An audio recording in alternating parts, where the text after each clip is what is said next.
अब खबर उत्तर प्रदेश के अयोध्या से है, जहां मुख्यमंत्री योगी आदित्यनाथ ने मिल्कीपुर में छात्र छात्राओं को लैपटॉप, स्मार्टफोन और नियुक्ति पत्र बांटे हैं। इस दौरान सीएम योगी ने अपने संबोधन में कहा कि 7 साल पहले उत्तर प्रदेश में दंगे होते थे, महिलाएं और व्यापारी सुरक्षित यानी कि महफूज नहीं थे।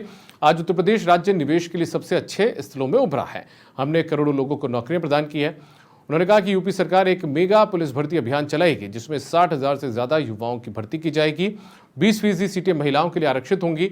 सपा नेता बलात्कारियों का समर्थन कर रहे हैं, तो कहीं ना कहीं देखने वाली बात यह भी है कि मिल्कीपुर में उपचुनाव होना है। उन्होंने कहा कि जिस पर समाजवादी पार्टी के मौजूदा सांसद अवधेश प्रसाद का कब्जा था।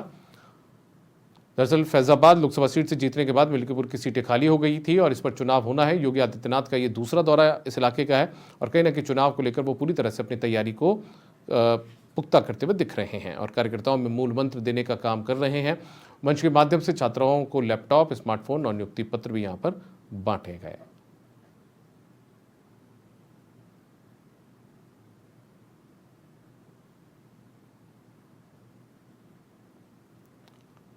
तो अयोध्या के मिल्कीपुर में एक कार्यक्रम का आयोजन किया गया और जहां पर उत्तर प्रदेश के मुख्यमंत्री योगी आदित्यनाथ ने छात्र छात्राओं को लैपटॉप और नियुक्ति पत्र का वितरण किया है। 1,62,00,000 से अधिक नौजवान इस निवेश के माध्यम से अब तक नौकरी और रोजगार प्राप्त किए हैं।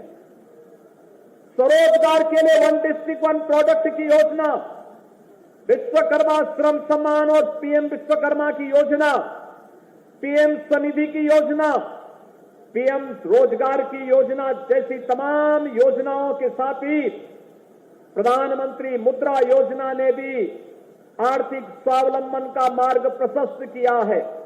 योगी आदित्यनाथ जी का मिल्कीपुर दौरा रहा, ये दूसरा दौरा उनका रहा कि इस बार वो फिर मिल्कीपुर मौजूद रहे और छात्र छात्राओं में लैपटॉप और स्मार्टफोन नियुक्ति पत्र बांटे।